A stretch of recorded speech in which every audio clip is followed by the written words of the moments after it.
Our year in review continues now with Michigan's other senator, Democrat Gary Peters. Take a listen as he talks about his bright spots of the year and challenges that came along the way.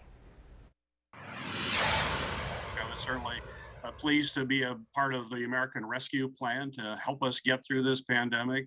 I worked as chairman of Homeland Security Committee and overseeing FEMA, the Federal Emergency Management folks that oversaw the distribution of vaccines. We were able to accelerate the distribution dramatically at the beginning of the year, getting more of the vaccine into the arms of people, which was able to arrest the incredible increase of the spread of the COVID-19. So we still have work to do in that area. We still need to get more vaccines out and would certainly encourage folks to get a vaccine. We have a tool to get us through this crisis, but it takes everybody doing their part to make that happen.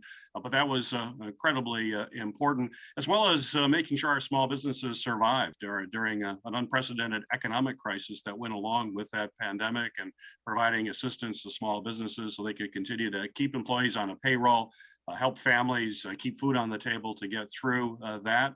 And so that was incredibly important right at the beginning. And in addition to that, having a child tax credit for families with children, which was incredibly important for folks with families to make sure that they could deal with providing necessary resources for their families. Well, we're going to continue to focus on some of the things that I've been doing now. Cybersecurity will certainly be a major focus for me. We have a lot more work to do. We've made some headway, but it is a major problem. We'll continue to do that.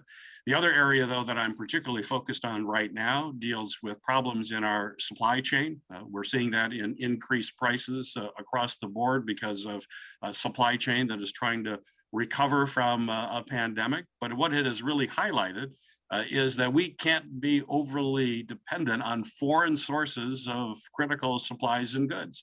Back in 2019, as chair of Homeland, or excuse me, at that time I was the ranking member, I put out a report that looked at drug shortages that we see at that time in 2019 in our country. And it was clear, a big reason for that is that we were overly dependent on foreign manufacturers for critical precursors to nearly all the drugs that we used. And actually in that report back in 2019, I said, when there is a pandemic, the United States will find itself in a very difficult situation. Little did I know that actually happened 5 months after I put that report out.